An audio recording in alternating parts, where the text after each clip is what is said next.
Welcome to another Dow Jones update.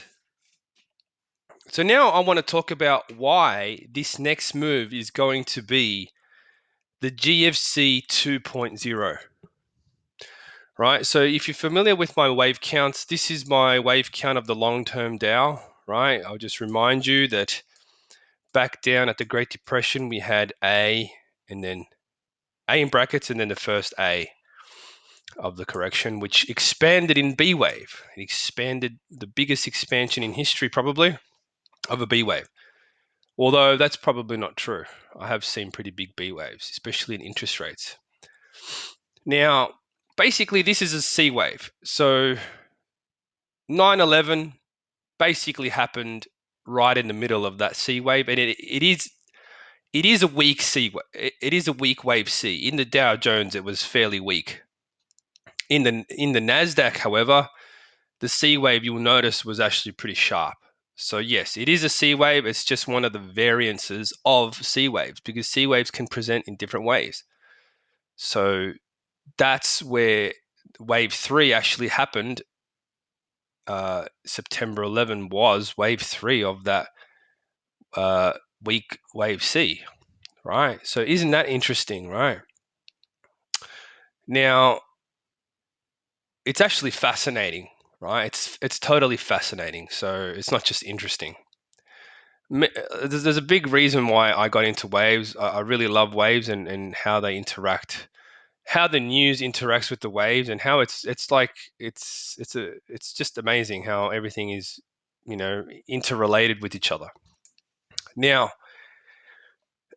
as you'll know, during this period of time, this was like basically a crisis time, right? It was a bear market. So whatever they did caused the D wave bubble, right? Which eventually popped in E wave, right? So you can see that the C wave was the crisis, the D wave was a reaction, and then the E wave was the correction of, that resolved the bubble. And then a new trend began, for whatever reason, stimulus and, all the things that happened around this time caused this move up. However, this move up was an ending pattern, is an ending pattern, right? As I've mentioned before, wave 1, wave 2 was very small, which is why we're seeing this wave 4 as such a large correction compared to wave 2, right? And I know it might seem a bit strange, but this is very standard for a type 2 expanded zigzag. So there are different patterns that RES Wave has identified, and basically you can learn them. But in this case, I just want to highlight why the coming wave will be GFC 2.0. Now you can see up here, right?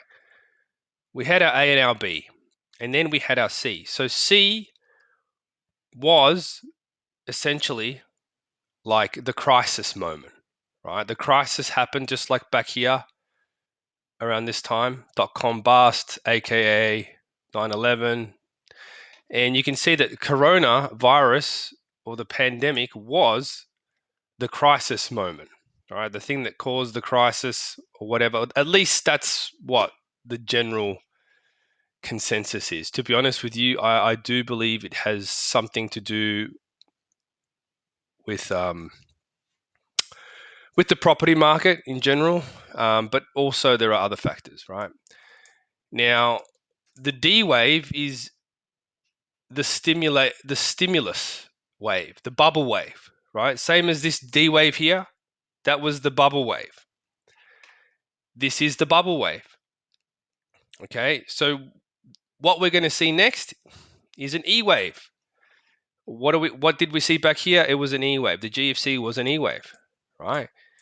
Now, before you start thinking, well, that's great. That means that after this move, there's going to be a massive move to the upside, like there was after this. No. That's not how it works, right? This is the end of a pattern. The corrections always happen in certain places, and that's how you can identify them, right? You just need to be aware of when they occur and what they look like. So in this particular case, we're going to see something, I believe we're going to see something like this, right? We're going to see our E wave. It's going to be pretty deep. It'll be probably around the same percentage drop as the GFC wave, 54% if you retest the highs of the previous GFC wave, right? So basically, you know, in my opinion, we may even come down to retest this area, right? So that will be wave 4. Now, it doesn't matter if, okay, so basically just check out wave 1 as according to RS wave. This is wave 1, which is a zigzag, right? It's an expanded zigzag in there, and that's the first zigzag. That's the third, wave 3, sorry. And then that's why here I have this zigzag, because we're going to see another one of these, right? Except this will be wave 5.